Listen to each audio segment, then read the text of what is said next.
அவ்வளவு நாவல் எழுதுறீங்களா சார்? இது வந்து தட்டச்சுல எழுதுவீங்களா? நீங்க கையில பேனால இதுவரைக்கும் கையில எழுதிட்டு இருக்கேன். இதுவரைக்கும் கையில தான் இதுவரைக்கும் 1969 இப்ப 2020 குமுதத்துக்கு எழுதி அனுப்புற அத்தியாயங்கள் வரைக்கும் நான் வந்து கையில தான் எழுதுறேன். கை வலிக்காத சார்? எல்லாம் சின்ன வயசுல ஹோம்வொர்க் தானே கையில வலிக்கும் சார். அதுதான் சொல்றது. இந்த காலத்து பசங்க உங்க 2K கிட்ஸுக்கெல்லாம் வந்து ஒரு போஸ்ட் கார்டு எழுதுறதுக்கு கூட முடியாது. ஏன்னா கால்குலேட்டர் பார்க்க வாய்ப்பாடு சொல்ல தெரியாது உங்களுக்கு. நாங்க சொல்லுவோம் 16 × 16 எவ்வளோன்னு திடீர்னு கேட்டால் உடனே கால்குலேட்டர் நீங்கள் தேடுவீங்க. நான் கேட்டுறாதீங்க சார்.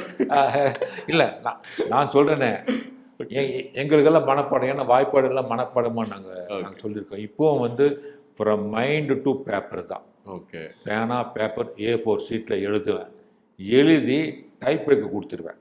டைப் அடிக்கிறதுக்கு ஒரு ஆள் இருக்காங்க.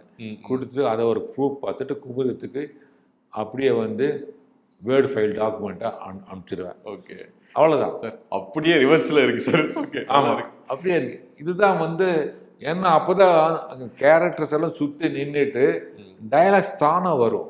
ஓகே. நீங்கள் வந்து கையில் வச்சு நீங்கள் எழுதி பாருங்கள், ஒரு ஸ்ட்ரீம் ஓடும். மூளையிலேருந்து அப்படி கடகடன்னு ஓடும், கோபம் வரும், பாத்திரங்கள் எல்லாம் வந்து டயலாக்ஸ் அப்படியே கடகடன்னு வரும். நீங்கள் டைப் அடிக்க ஆரம்பிச்சிங்கன்னா கா விழுகுதா, குண்டு விழுந்திருக்கா, அப்படியே தப்பாக விழுந்துருச்சே அப்படின்னு சொல்லி அதை எரேஸ் பண்ணிட்டு இருப்பீங்க. ஓகே.